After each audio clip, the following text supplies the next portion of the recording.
we'll begin. Good evening, everyone. Welcome back to the Fifth Avenue Synagogue Sunday night speaker series. We had a couple of weeks of break, and tonight we resume once again. This evening, we have the privilege to hear from Professor Joel Fleishman. Professor Fleishman serves as a professor of law and public policy at Sanford School of Public Policy at Duke University, director of Sanford School's Samuel and Ronnie Heyman Center for Ethics, Public Policy and Professions, and director of the Center for Strategic Philanthropy and Civil Society. Joel also happens to be a member of Fifth Avenue Synagogue and is a truly wonderful person. It is always a great treat for us when Joel shows up in New York and we see him on a Sunday morning, Shabbos morning. Please God, that should happen again soon. Rav Gedalia Zlotowitz will formally introduce Professor Fleishman. Rabbi Zlotowitz is the president of ArtScroll Mesorah Publishing, a company in which Joel is intimately involved in. And it's hard to imagine a Jewish world today without ArtScroll, as it has left such an influential mark and has become part of the very fabric of Jewish life. Rabbi Zlotowitz's father, Rabbi Meir Zlotowitz of blessed memory, was a co-founder of ArtScroll Publishing, and Rav Gedalia has very capably and courageously continues his father's work and legacy. We wish him only much success in all his endeavors.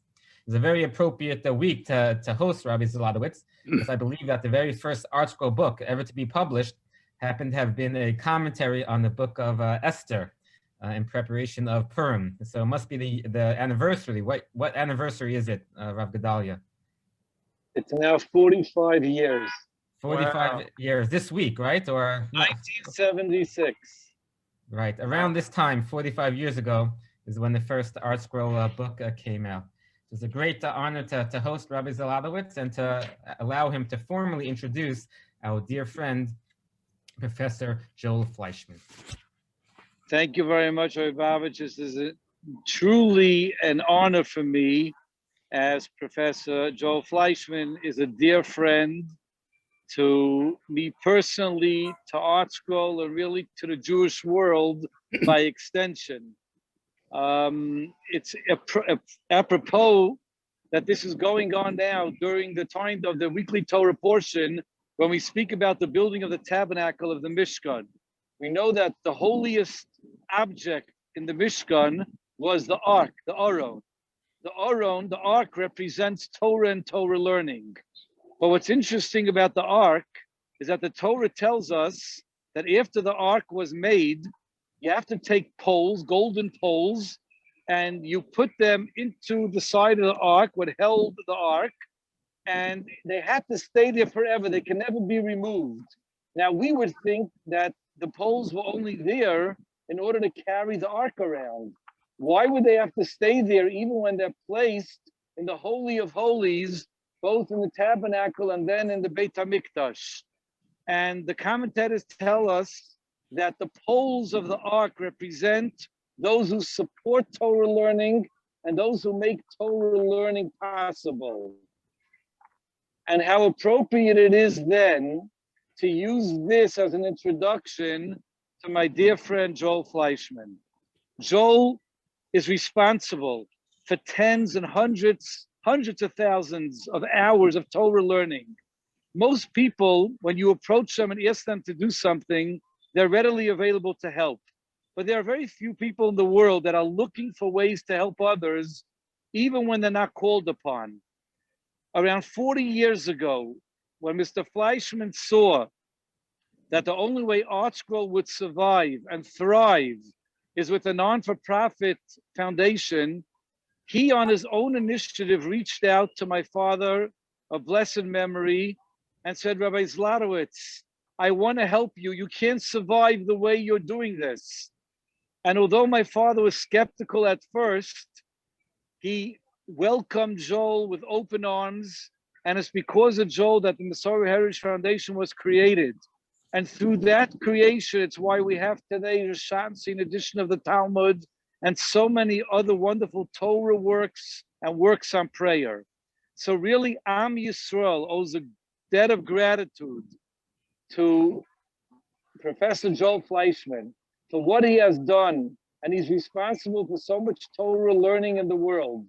And tonight is his mother's yahrzeit, and I give him a blessing that his mother, who's in Shemayim, is definitely having a lot of nachat from what he has accomplished and will continue to accomplish in this world. Joel, I personally love you very much. Everyone who knows you loves you, and I'm grateful for your friendship. May Hashem bless you with many, many more years of good health to help Am Yisrael to go higher and higher. Amen. Amen. Amen. Thank you so much, Gedalia. You're welcome. Thank you for the opportunity. Thank you. So Joel, first of all, thank you so much for giving the greater community your time this evening. So, it's a wide variety of people, Joel, on this webinar. So if we could just start, Joel, with your background, I think that would be very helpful for those maybe who don't know you personally. Well, first I need to thank you for honoring me. I was really touched that you wanted me to do this. And I hope that I'm up to the challenge that you have presented to me. I want to thank Rabbi Zlotowitz for his very kind words. It is true that I did seek out art school because of what they had already done in the not only the prayer book, but the volume of Bereshit that they produced, which brought together the commentaries of a number of different distinguished Rabbanim in one volume, transferred into English. And it was a combination of the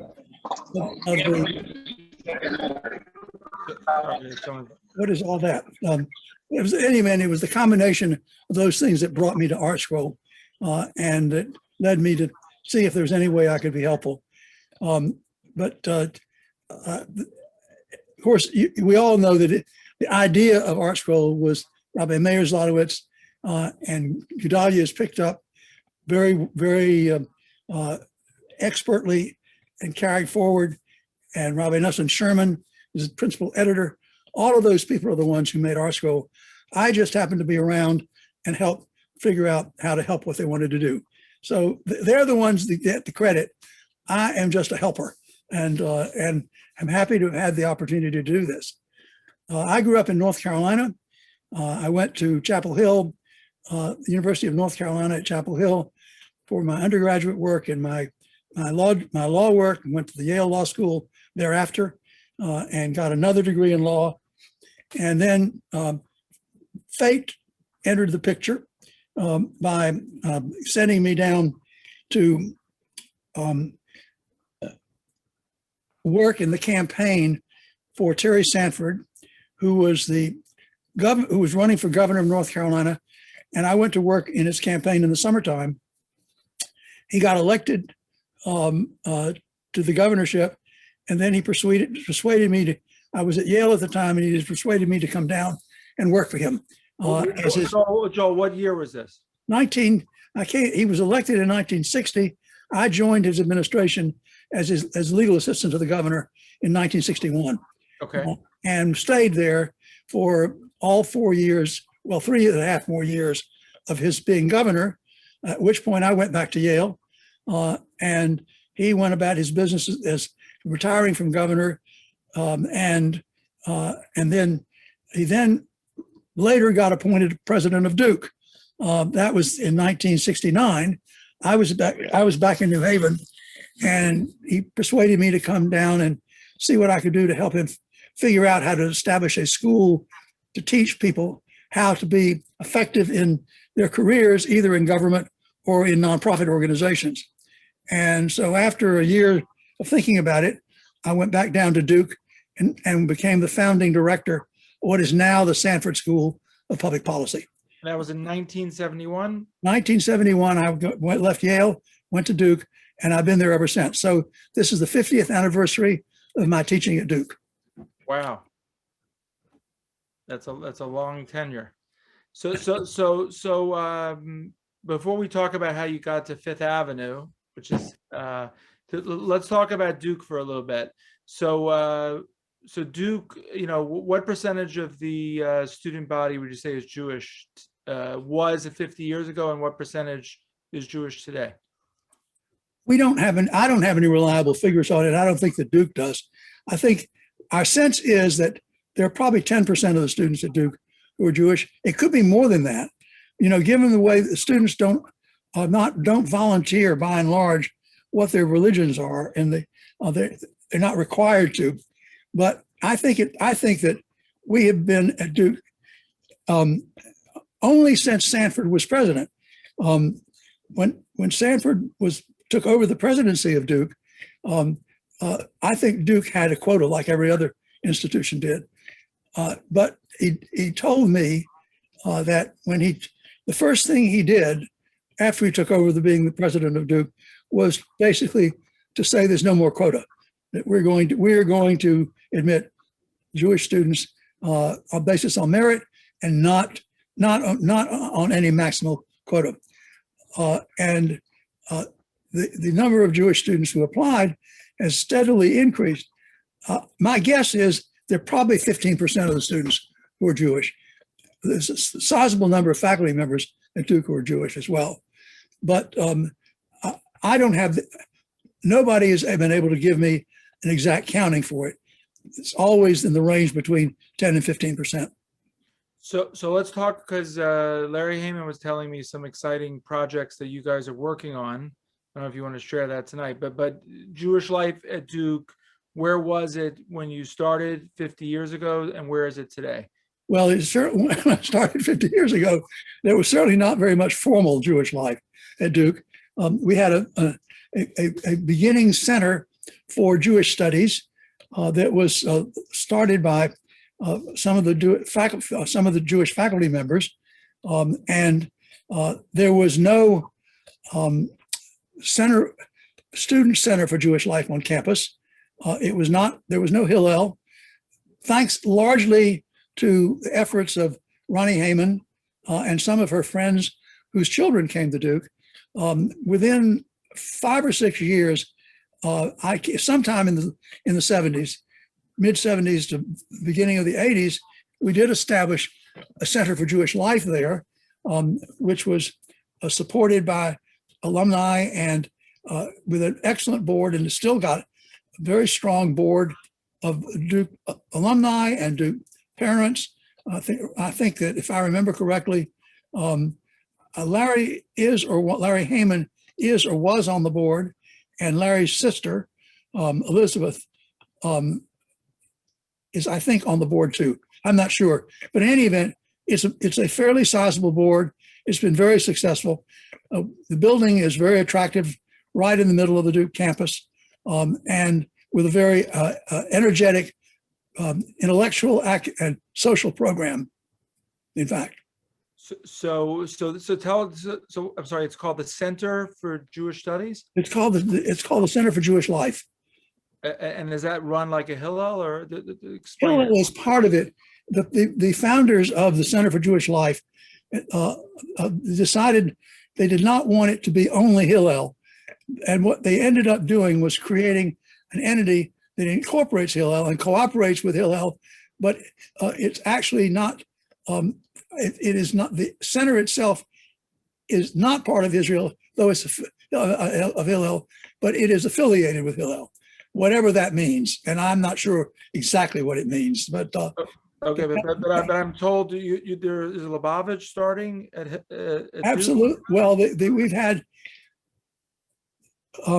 Excuse me, I'm about to sneeze. That's okay. I'm ready for my Gesundheit. Go ahead. Well, it's one of these elusive sneezes. In any event, we've had a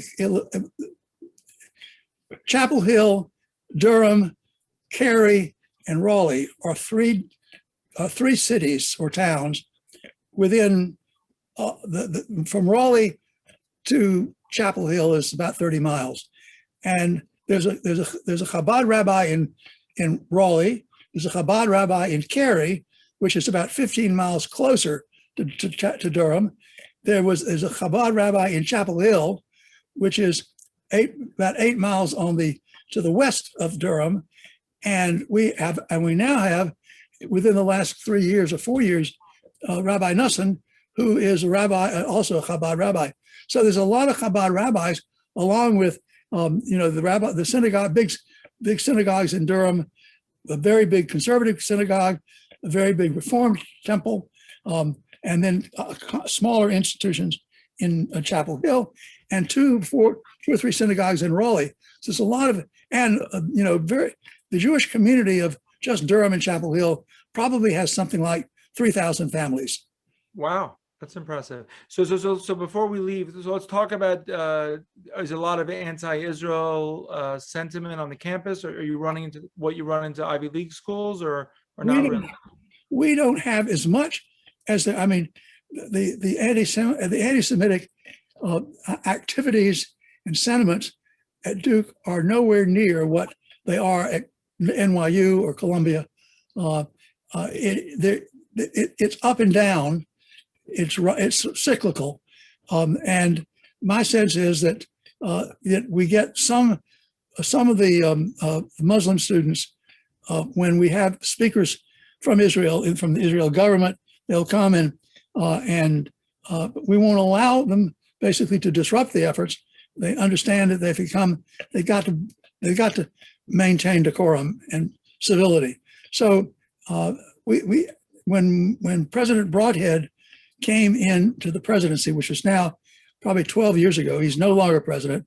One of the first events that occurred was a conference that one of the organizations supporting the Palestinians had decided it would have a national conference at Duke.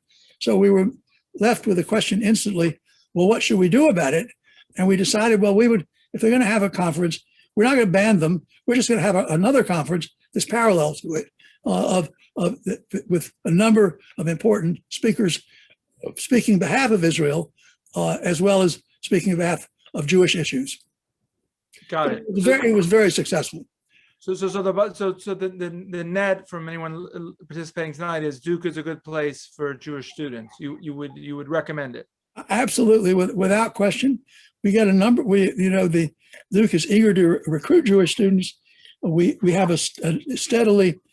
Okay, I think I'm about to sneeze again. Okay, but maybe I'm not. As I say, it's very elusive. I'm sitting here drinking chamomile tea because it's cold down here. It was 29 degrees, no, 23 degrees this morning. It's now about 43 degrees, but going down to 23 again tonight. So okay. I need my warm tea. It is what did I start to say? You were talking about you would recommend. Not very well. You would recommend Duke for Jewish students. Without question, the director of admissions at Duke, Christoph Gutentag, goes to New York every year and to Los Angeles, and meets with students in Jewish day schools as a separate group in both Los Angeles and New York. And the consequence is we've had a steady stream, a growing stream of students from New York and from some of the best day schools. We have students from SARS. We have students from what's the one on 85th Street. Ramaz. We have students from Ramaz. We have students from Heschel. And so and my sense is that there are always sort of rumblings in the Muslim community, but nothing serious. Duke has just insisted that decorum and civility characterize everything that goes on campus, and so it doesn't permit students to come in and disrupt events of anything. Okay, that's very helpful. So Joel, tell us. 1971, you start teaching at Duke. Tell us about Fifth Avenue Synagogue. When did you join Fifth Avenue? What made you join Fifth Avenue? Let's talk a little bit about the synagogue while we have you on the Zoom. Well, the truth of the matter is that when I've been going to the Fifth Avenue Synagogue since because a lot of my work at Duke was with foundations and with organizations that I belonged to, which had New York activities, and I was on the board or something, one of those things. In any event, I started going to the Fifth Avenue Synagogue when I started going to New York regularly. Usually would stay at the Yale Club when I came to New York, because I've been on a Yale Club member ever since I went to Yale, and I decided that when I stayed at the Yale Club, that it was a convenient walk from the Yale Club, which is at 44th Street, to the Fifth Avenue Synagogue for services. So I can't remember exactly when I first started going there, but it was sometime in the I would guess in the 1980s. When I then came back to New York after running the Capitol campaign at Duke which finished in 1992, I came to New York. I worked for the foundation starting in 1993, and that's when I actually joined the Fifth Avenue Synagogue as a member, and I've been a member ever since. So there wasn't a relationship or a friendship, because I know you're very popular in the synagogue, but you just chose it based on location. I chose, Cantor Malavani was an attraction. The rabbis who were there were also an attraction. They were I think the Avenue Synagogue has had a wonderful series of rabbis, culminating in Rabbi Babich now. The rabbis have been, I thought, very, very interesting intellectually, and some in their scholarship. And so I had friends members, as you know, the Heyman family are very good friends, and so I knew them. And I can't say that Sam was a regular member, but Sam was there, and Ronnie was there often, and Ronnie's parents were there, Right. and there were other members of the synagogue whom I knew, and who made it special pleasures for me to go there, and which I did, as you know, on a fairly regular basis. Yes. So tell me, not everyone on this call knows, but you learned the Haftorah beautifully. Is that something you did at your bar mitzvah and you just practice and you enjoy? Tell us about that. Well, the answer is, it is. I regularly attend services, either down here or up there. I mean, this interruption of COVID-19 has made it that we have had services. I belong to a small Orthodox kahila, which is housed in a large conservative synagogue, and it was started by Rabbi Stephen Sager, who said he felt that there was enough interest in having Orthodox services in the synagogue that he would strongly encourage establishing a kahila. So you had the irony of a conservative rabbi who actually ended up really transforming the conservative synagogue profoundly, from being almost mausoleum-like into a really effective, active learning community, just the conservative part. And it was his idea to start it. I was a little worried about it because I didn't want us to do anything that would divide the congregation. But he said, don't worry about it. And the consequence is the Orthodox kahila has been going now for 40 years, and it has regular services. The conservative synagogue during this period has not been able to have in-person services because of the fact that there are too many people to contend that want to attend services. So they've been doing the services virtually. The Orthodox kahila, on the other hand, because it has a regular attendance of somewhere between probably 20 and 30 people during the year, and between 50 and 60 people on the high holidays. What the geography of the synagogue is really interesting. The Orthodox Kahila chapel is on the ground floor, next to the ground floor of the Synagogue, Bethel Synagogue. Outside of the chapel, there's a wide expanse of land, which used to be playground for children. And next to the chapel, there are 2 rooms that are used for Kiddush. So they said, look, as long as there aren't more than 10 people in any given room, you can have services down as you want to.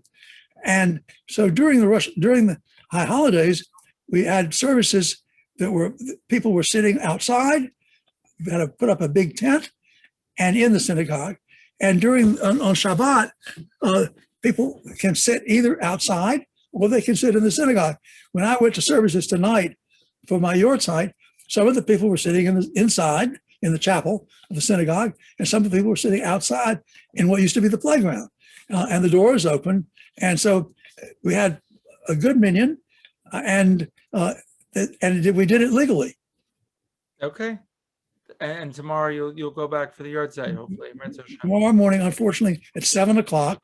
Okay. When the temperature is supposed to be in the 20s. Yes, the answer is yes. We have a million men coming, both in the morning and in the afternoon. Wonderful. So there are 2 topics that we want to focus on tonight. So, I know you're very humble about your involvement with ArtScroll, but if you could maybe talk about the specifics of it. What year did you get involved, and what inspired you to get involved? I think that would be helpful to hear the story. Well, the answer is pretty simple. I have regularly studied alone when I didn't have somebody for a chavruta, which I do now. And I found the ArtScroll, as I mentioned, the volume. They produced a volume of Bereshit, which included the commentaries of a number of the major commentators on Bereshit, and all translated into English. Hebrew, it was Hebrew text in English. What year is this, Joel? The 80s? It would have been in the 80s. Okay. I know that when I originally approached Rabbi Zlotowitz, Mayor Zlotowitz, in 1987, and I wrote him a letter and said, I really admire what you're doing. You've opened up the Hebrew text that I and a lot of other people would not have had access to on our own. And I would love to figure out if there's some way I can help you. Gedalia didn't tell you the full story. The full story is that what Rabbi Meir Zlotowitz told me was that they never had anybody volunteer for anything, and that therefore I was naturally suspicious. They were suspicious of me, and so it took them over a month to respond to my letter. And they said, we didn't know whether you were from the Treasury Department or from the IRS or from the FBI or whatever. It said, we are. And so they wanted to, I don't know how they ultimately validated me. All I know is they did. And they said, well, come on out and let's talk. And when I went out to talk with them, this was in probably early 1967, 68. And when they told me how they were raising money, I said, that simply makes no sense. I said, you don't have the mechanism to do serious fundraising. And what you really need is a foundation, and they said, would I set up the foundation? And I said, sure.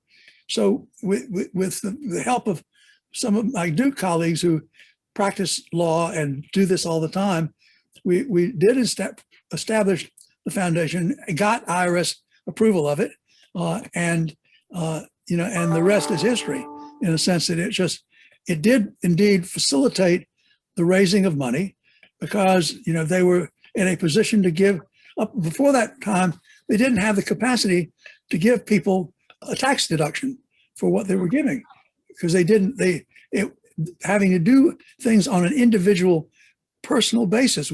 They were financing it really out of their own pockets for all practical purposes. And so what they needed was an entity that validated giving by significant donors. And that's when giving to ArtScroll really took off, because they had a vehicle, a foundation to which people could give money, a foundation that was certified by the IRS with a 501c3 status. So it made fundraising much simpler, straightforward. As Gedalia mentioned earlier, it did facilitate major projects from significant donors who wanted to be sure that what they were giving was going to be valid for deductions. So it's sometimes the best ideas seem so obvious, but I guess in the 80s, in other words, for whatever reason, ArtScroll didn't think of that idea. I mean, in other words, yeah. Well, they were doing it basically. They would say hand to mouth for all practical purposes.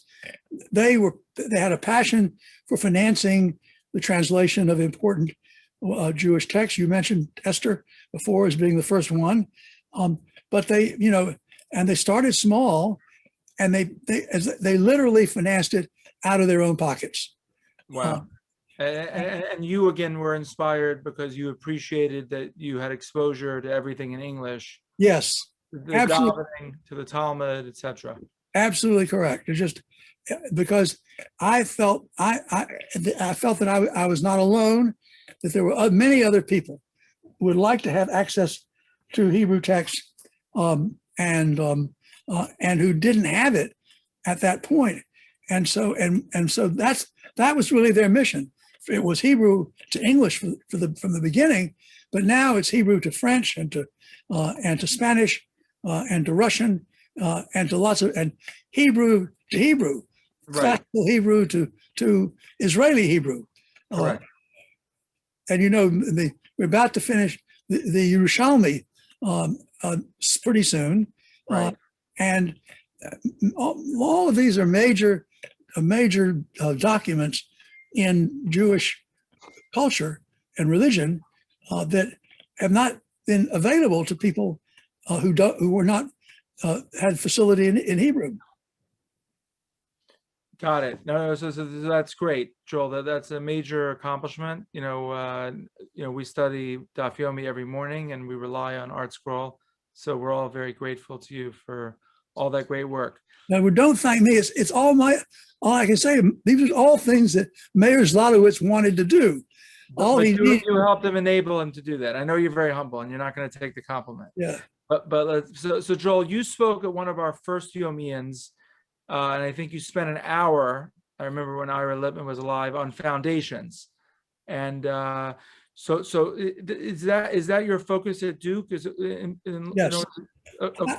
I've been my whole life has been involved somehow in philanthropy. It's everything from when I was working for Terry Sanford, he wanted to do things in North Carolina that he didn't think the legislature would start, at least at the beginning, and so he needed to raise money from foundations, and so I was very much involved, helping him, going to foundations and writing proposals for grants for such things as the North Carolina School of the Arts, the North Carolina Advancement School, later on North Carolina School of Science and Math, the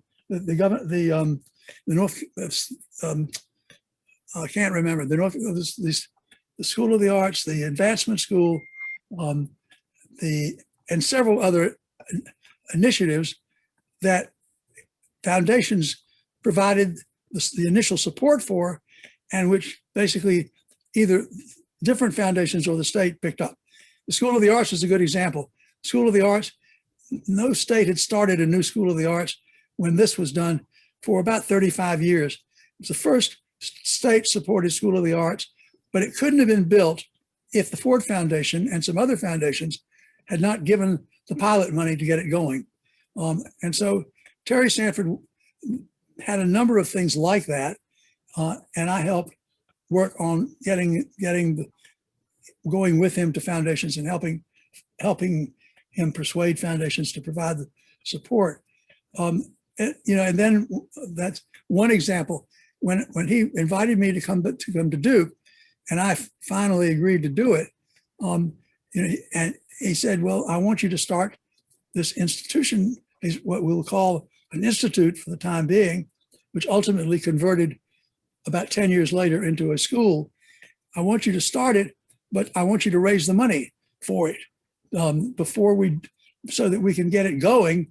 And if it attracts students, then we'll build it into the regular budget." So I had to raise money in order to get that to happen. And in the process, of course, got involved with a number of foundations, which invited me to be a consultant to them. The Ford Foundation, the Rockefeller Foundation, a number of things came up on the Avichai Foundation. You consulted for Avichai also? Avichai Foundation commissioned me to be the consultant to them in assessing and guiding. Let's say in assessing the effectiveness of their spin-down process, which I did for 9 years, and finally wrote my last report in 2019. They closed their doors, the grant-making doors, December 31st, 2019. So in the course of those, working on raising money from foundations, then many foundations began to ask me to serve on their boards or to do consulting for them or special projects for them. And so because having been at Duke in 1983, for 10 years, more than 10 years, when Duke decided that it wanted to mount a major fundraising campaign, Duke is a fairly young institution as compared to its competitors. I mean, the institutions with which we are competing today equally, are Harvard, Yale, Princeton, Columbia, Stanford. Those are all institutions that are a couple hundred years old. Duke was not founded as a university until 1924. And the consequence is it does not have a backlog of alumni who have made a lot of money, gotten names that everybody recognizes. And so when universities want to do fundraising drives, typically those are the kinds of people they turn to be the honorary chairman of those drives. Well, Duke didn't have the people.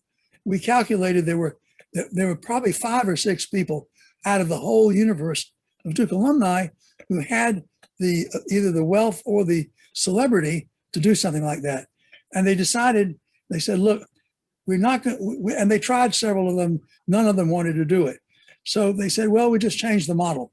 So we'll make a faculty member be the head of the campaign. This was a campaign for the whole university. And they said, well, we'll find a faculty member who has raised money and who could run the campaign. We think that there were only 2 people at Duke who qualified. One of them was the head of the medical center, and I was the other one. And I said only partially facetiously that I was dispensable. I think the dean of the medical school had to stay on in what he was doing. And they said, Joel, you've started the Public Policy Institute. It's time for you to do something else at Duke. We want you to run the capital campaign. So for 9 years, from 1983 to 1992, I ran the university-wide campaign. And we raised something around $500 million, which was the first campaign that Duke mounted that succeeded.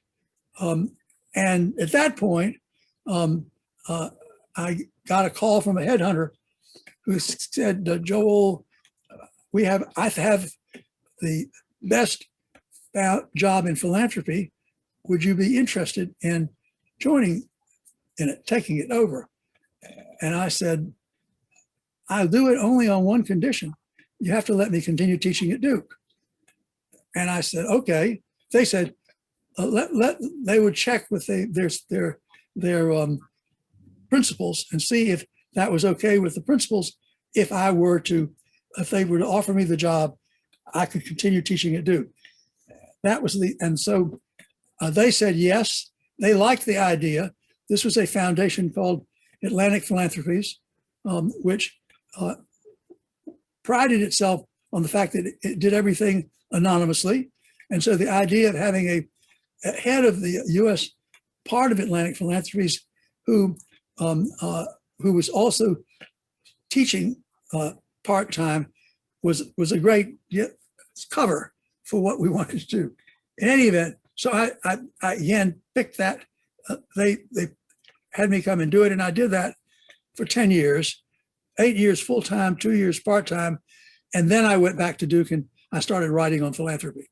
So the long and the short of it is, at every point in my career, I had to raise money, and ultimately, having raised money for a university, having raised money from foundations, I decided it was time to do some writing about it. So I started writing on philanthropy, and I published 3 books. First one published in 2007, second one 2011, third one 2017, and I may write some more. Who knows?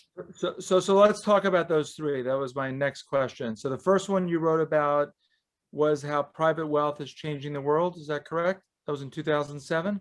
Called The Foundation: How Private Wealth is Changing the World.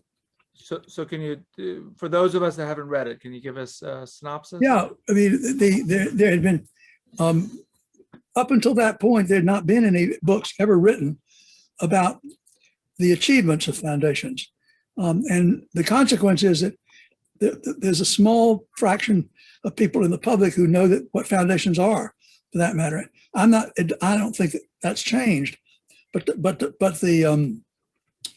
problem is that the public doesn't know about what foundations do. They don't know what foundations have done. And I felt that it was really important to document what foundations have done. So the book called The Foundation: A Great American Secret, the first one, was a book basically that did a lot of interviewing of people who follow the public sector, and particularly the nonprofit sector. And I asked them what were the major grants by foundations that helped, that had very significant outcomes. And we came up with 100 examples, and we wrote up a separate book called the Foundation, the Case Book for the Foundation, which has short summaries of each of those 100 examples. And then I took the examples and analyzed what made them successful, and what constituted their success. And so it's everything from the Green Revolution, for example, which the Rockefeller Foundation started, and which ended up, according to the demographers, saving the lives of somewhere around 1.5 billion people. This was a foundation that developed new food grains in countries that were suffering from famine. Mexico, Bangladesh, Pakistan, all of them chronically suffering from famines, and all of them, thanks to the work of the Rockefeller Foundation, having with the new food grains, ended up becoming grain exporting countries. Or the Robert Wood Johnson Foundation started, which nobody knows. We have in the United States an emergency response number, 911. Yes. Well, until the Robert Wood Johnson Foundation decided to do something about the lack of any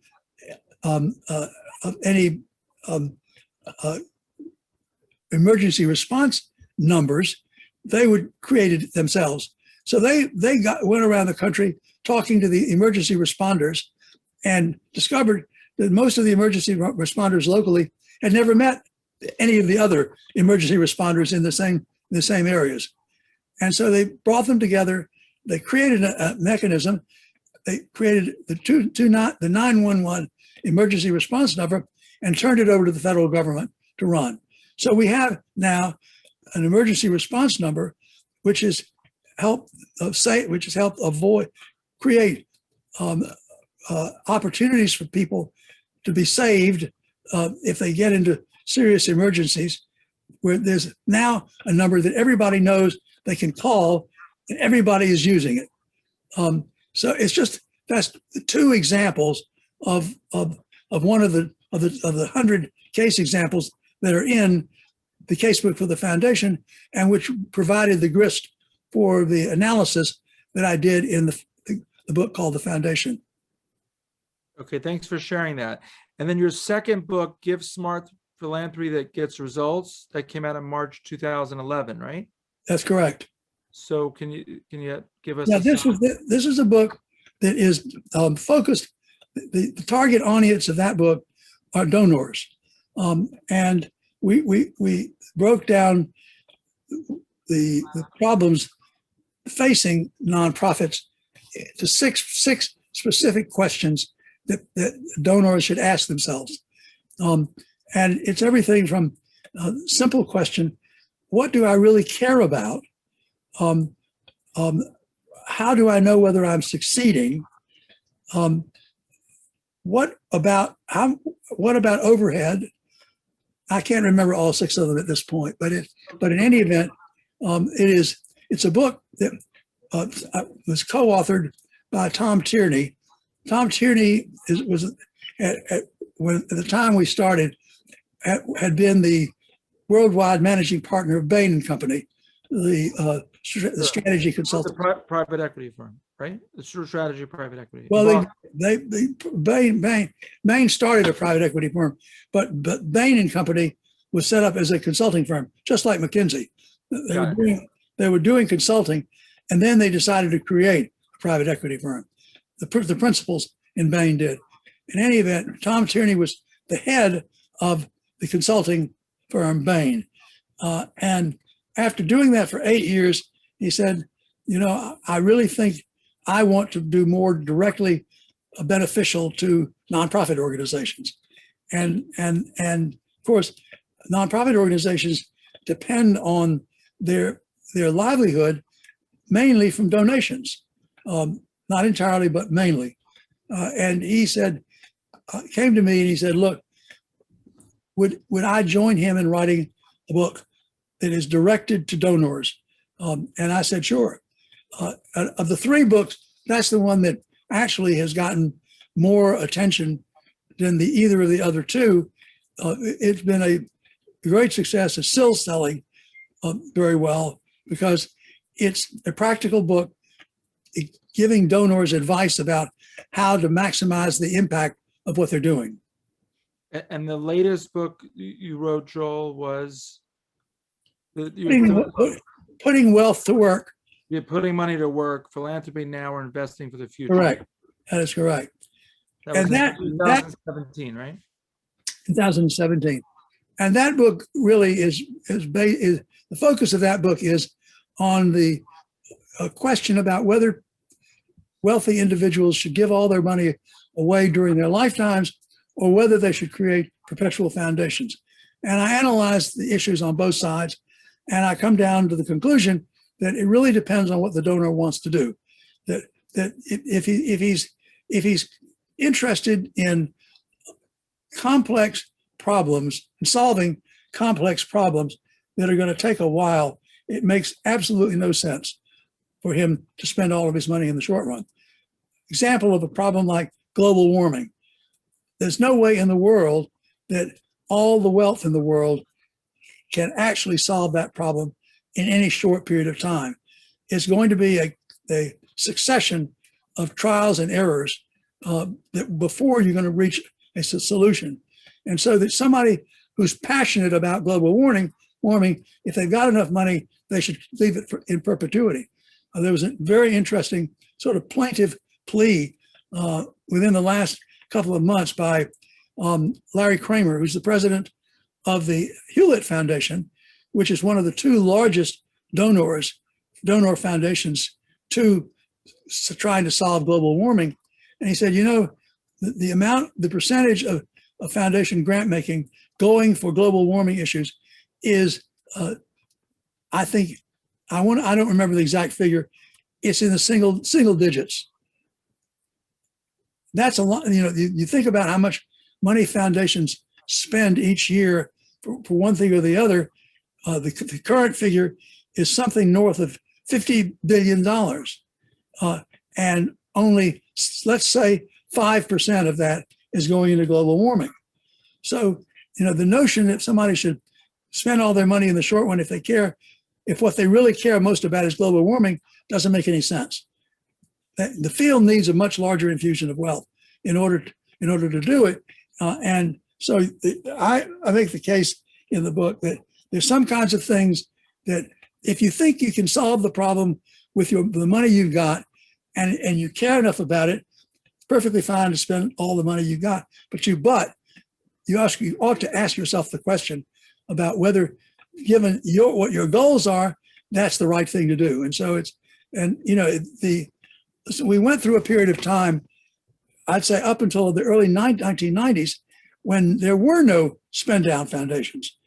The whole idea of Spindown Foundations, of which Avichai, you mentioned, is one of them, they all started spending down in either the very late 1980s or the early 1990s. And up until that point, you know, there've been only 5 or 6 Spindown Foundations in the whole history of foundations in the United States. You had 3 or 4 foundations that people know about. The what's the foundation in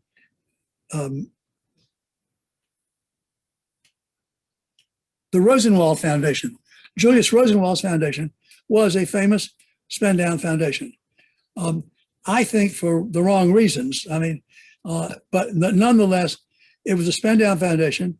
It had one major achievement that most anybody who follows foundations knows about.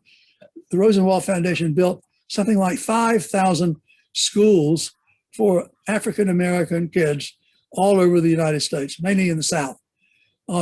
And that's what that was their big thing. He did other things as well, but they went out of business basically in the end of the 1930s, closed down. There are a handful of other foundations that were spending down before it really got going. The foundation, what's the name in New York? The Aaron Diamond Foundation, a smallish foundation, but decided to, Irene Diamond, after Aaron Diamond died, decided that she would spend it down. And they were the ones actually, they began to make significant gifts available in the early 1980s when the AIDS epidemic was getting going and nobody knew what it was and nobody knew what to do about it.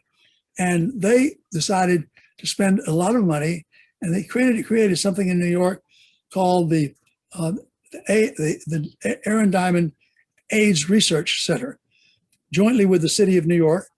And that was the group of scholars, of the head of it, and people he assembled were the ones who developed the cocktail cure for AIDS.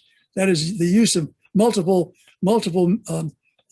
medicines in a combination that ended up basically knocking the terrible threat of AIDS out of the picture, so that people don't die from AIDS anymore, because there are ways that they can treat AIDS as a disease because of the cocktail treatment that enables the doctors to control it. So, you know, they're not more than before 1980, before 1990. There were not many more foundations that were spend downs. After 1990, you began to get the tech billionaires coming along, and the largest and most determined of which was the Gates Foundation. Bill Gates decided that he and Melinda were creating a spend down foundation. He endowed it with something like close to $40 billion. Its assets are now somewhere between closer to $50 billion. Then in 2006, Warren Buffett, who's a close friend of theirs, decided he would give an additional $1.5 billion or so to the Gates Foundation, so that they ended up being able, with their own, the income on their own endowment, plus the money that Warren Buffett put up, which had to be spent within 12 months of when it was given. They're giving away something around $4 billion a year. Well, they are technically, they call themselves a spend down foundation. They've declared that it's going to terminate, go out of business 20 years after the death of the survivor of Bill and Melinda. Well, the problem is, there are two problems. One, if the Gates have had the Gates Foundation has had a difficult job, basically, in figuring out all the things they want to do, and they are basically not. They've never spent any endowment, so the endowment is continuing to grow. If Bill and Melinda Gates leave more money to the foundation, the question is, how are they going to spend the money? Because there's a finite capacity of people to spend philanthropic dollars, depending on how big and bold their goals are. And so it's a very serious problem. And I say, the Gates Foundation may call itself a spend down foundation, but the truth of the matter is it's not spending down. On the other hand, Avichai decided that it'd be a spend down foundation. It made the decision in 1994 or 5, and they just said, is that right? Yes, and they said they were going to close completely down by the end of 2019, and they did. They spent capital carefully, but all through that period of time, and then end of 2019, no more foundation, no grant making at all.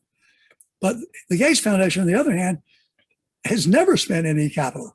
It's all spent only income from its own endowment and what Warren Buffett has given it. So on the scale on the upper end of the scale, it makes really, at this point, depending on how much money you've got, you should spend as much. If you're going to spend down, pick something to spend on where you can really make a dent and achieve something that will give you the sense that you've really done something worthwhile with your money.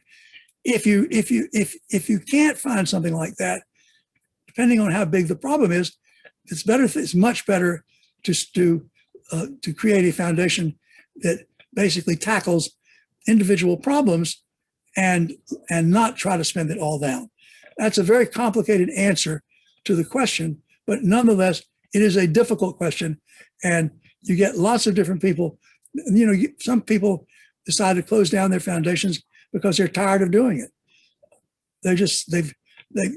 That's particularly true in families where the second or third generation or fourth generation decides, there are too many others making decisions with us, and we just don't know what to do, and we're going to close it down. So you get a number of foundations get closed down that way.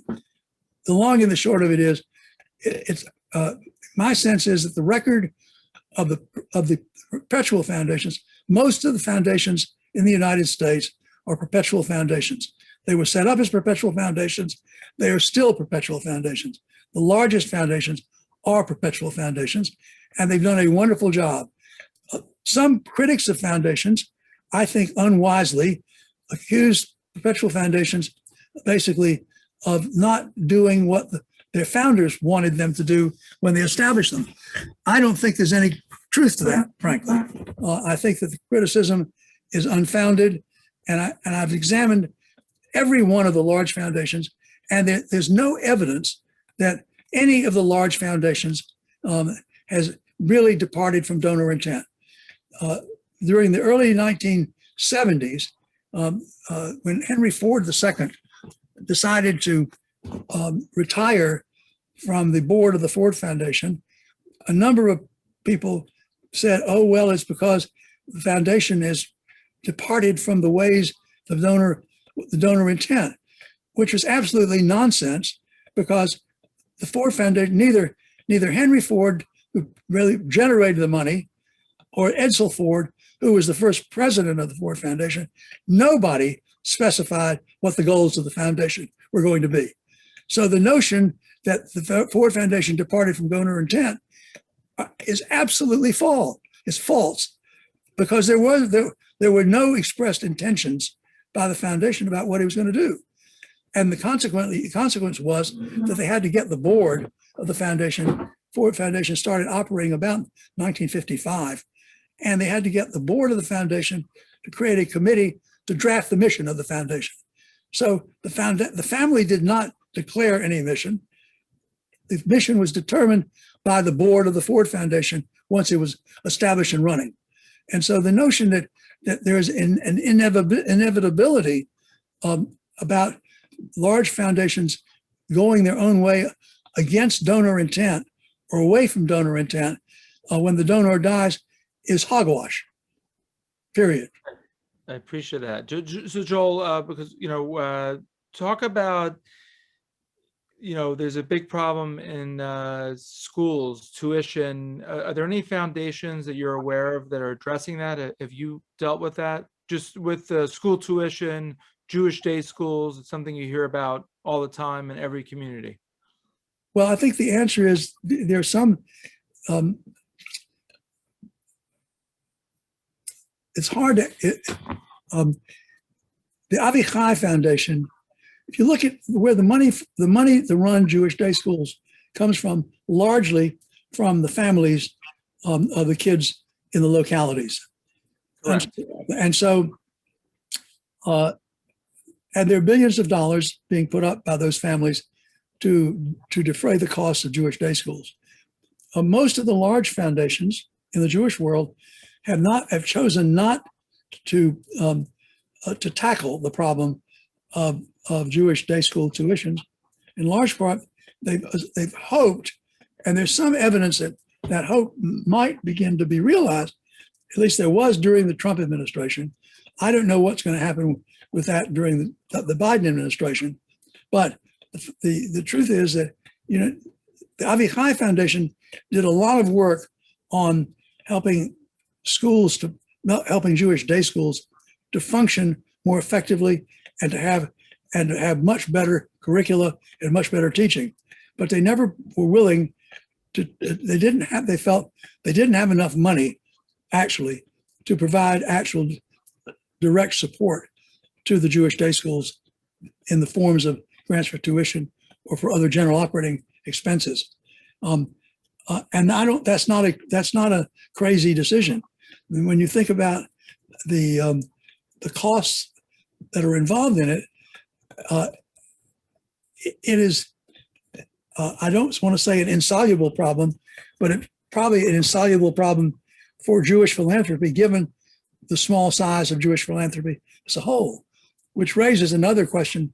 I'll come back to the issue of education in a minute, but the problem, we don't really know much about Jewish philanthropic giving. I mean, I've got a book in front of me here called Giving USA. Giving USA is published by the Lilly Family School of Philanthropy at the University of Indiana in Indianapolis. They publish detailed articles on an annual basis every year about where the money comes from, that goes to the nonprofit sector. You're thinking in all, something Americans give away something like $450 billion a year through foundations, through individuals, through corporations, and through bequests. We have no data like that on the Jewish philanthropy, period. There's no reliable data. There are several scholars who work at it, but the truth is we need something more like Giving USA so that we know how much money is currently going to different things. In Giving USA, we know where the money is going. We know how much going to education, how much to health, how much to religion, how much to international things, how much to environment. All of those things we know. We know where the money's coming from. We don't know in the Jewish community where the money's going or where it's coming from. We know that there's significant giving, but we don't know how much, and we don't know where it's going. And one of the things that I've been trying to persuade some philanthropists to put up money for is to give us the capacity to survey the Jewish community so we know where the money is going. We know how much is needed by things that we care about, like day school teaching, and we can better figure out then where the money, how to target the money and how to increase the flow of money. We don't know anything about that at this point. So back to your question, I can't give you any data because there are no foundations that have picked up on the notion of the Jewish foundations of providing tuition for Jewish day schools. So is it, I mean, you've devoted a lot of decades of work to Jewish philanthropy, but don't you think it's something that's really hurting the Jewish world not to have, a lot of people, they choose public schools because they can't afford to pay tuition. Yeah. I mean, there's no foundations that value that you're aware of? Well, the answer is most of the Jewish foundations are small. And the larger Jewish foundations, whether it is Schusterman or Jim Joseph or Crown or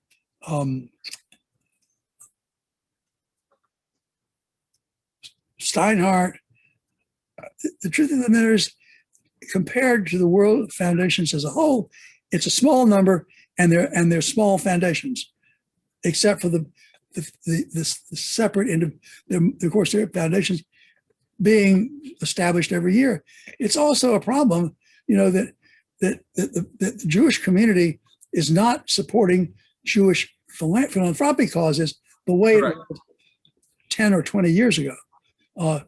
Most of as Jewish families with wealth get more involved or accepted more thoroughly by the larger secular community, they're giving money there. The current estimates are that these families 25 or 30 years ago gave all of their giving to Jewish things.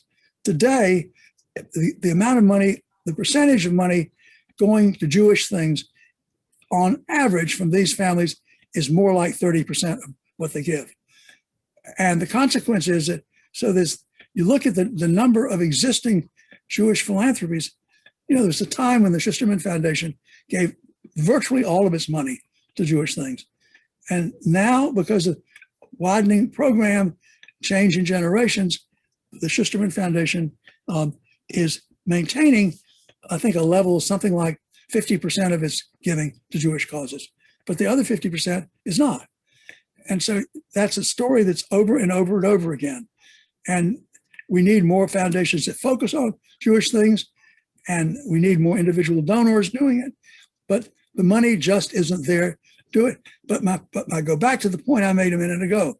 We don't know where the money's coming from, and we don't know where it's going. And until we have a better idea of where the money's, how much is being given by the Jewish community, and where it's going, it's very hard to make any kind of a strategic decision about how to target it. So from your perspective, the first step is to get that information. Someone needs to put that together, and then you could potentially help that. Well, it's not a question of just putting it together once.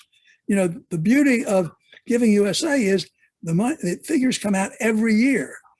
And so you see what the trends are. You see, for example, religion as a separate category of giving money.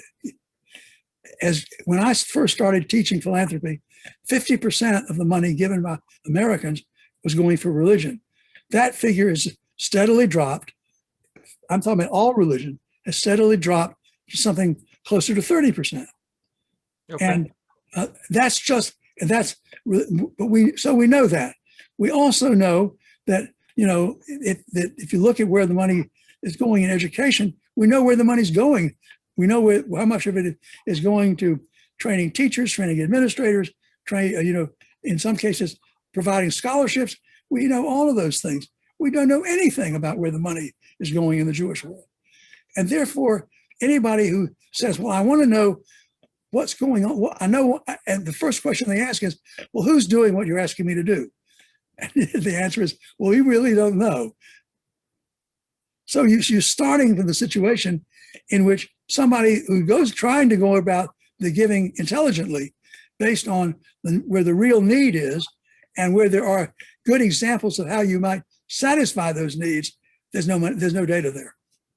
Okay, so that we need to work on a solution for that. I know we're getting a little late in the hour, but I could talk to you all night about this.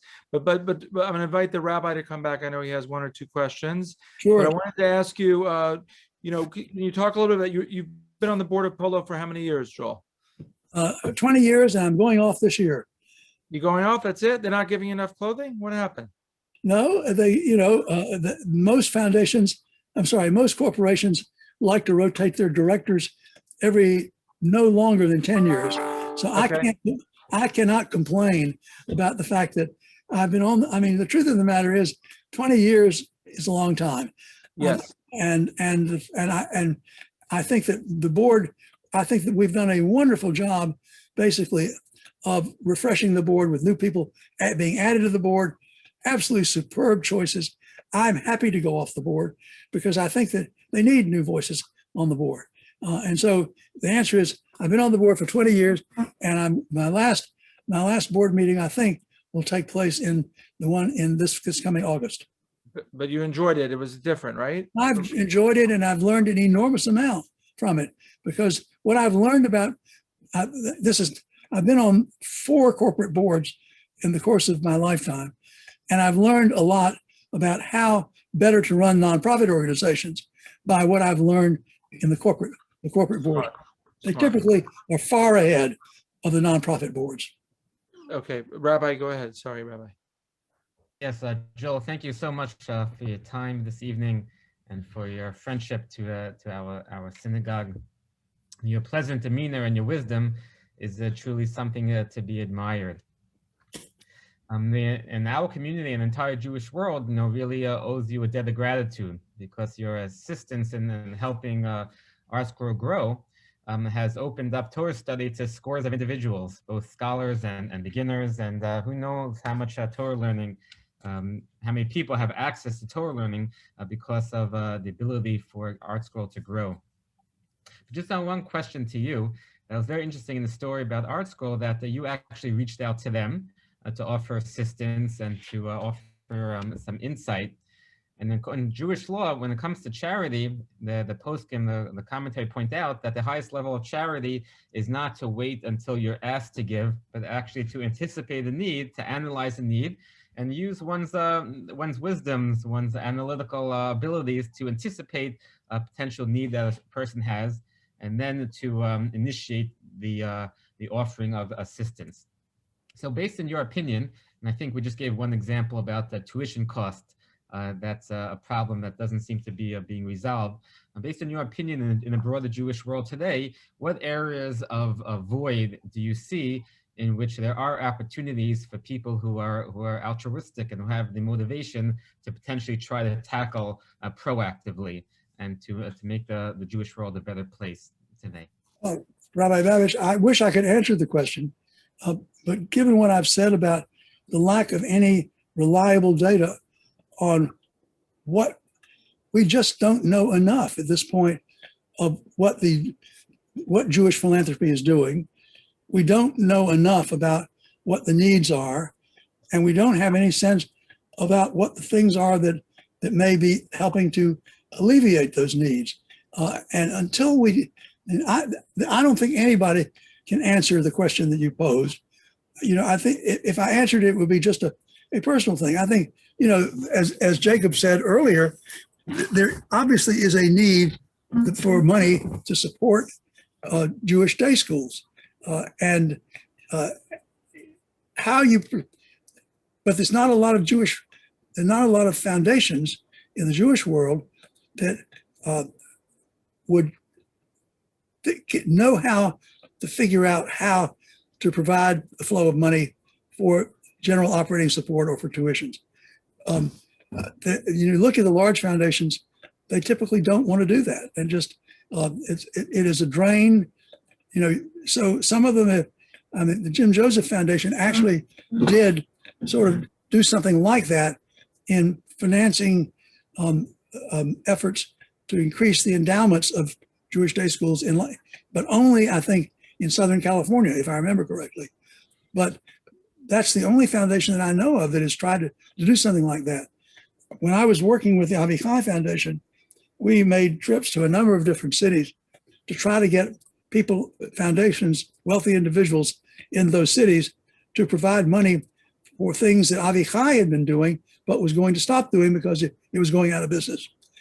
We had a little bit of success, but not much success, because the monies that are going to day schools already, as I said to Jacob, are basically going to their local day schools. They're not going to things, to training teachers, for example, or training administrators, or facilitating consolidation of back offices. None of those things. They are interested in the needs of the Jewish day schools are so stringent that they believe whatever they can do, they're going to give to their local day schools. And at that point, that's the largest pool of support for Jewish day schools anywhere. It's all coming from donors, foundations, and individuals in the localities those schools exist. And that's fine, because those schools wouldn't exist without those donors. But when you talk about the problem on a national scale, where are the foundations that are doing it? There aren't any.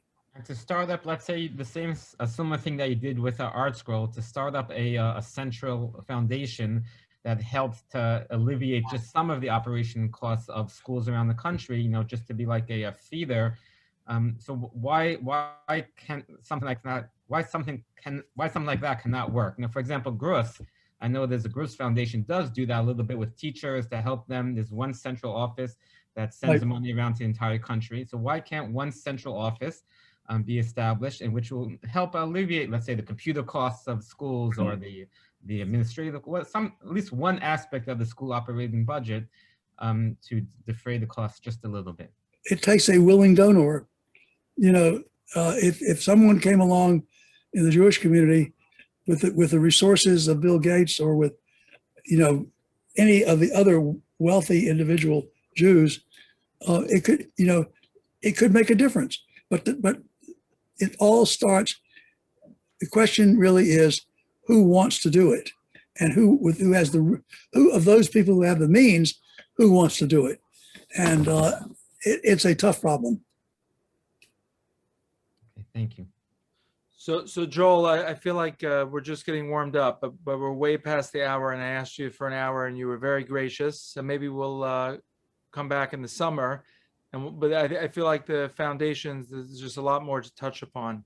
But thank you for sharing Jewish life in North Carolina, the ArtScroll, and I really feel this was a great opening segment for our discussions. Well, you were very kind. I'm honored by your invitation. It's a pleasure to do this, and I'm happy to help in any other way I can. We really appreciate it. I mean, we miss you, not having you in Shul to read the Haftarah, not having you in Shul for your yard sites. Always look forward to seeing you, even during the week. And we hope COVID ends immediately so we can see you back at Fifth Avenue Synagogue. Well, God willing, that will happen from your mouth to God's ears. Amen. Thank you so much, Joel. Have a great evening. Thank you, Rabbi David. Wonderful to see you all. All the best to you. Have a wonderful Purim. You too. Happy Purim, Joel. Happy Purim. Thanks. Thank you. Bye-bye. Brothers, Bye-bye. Thank you.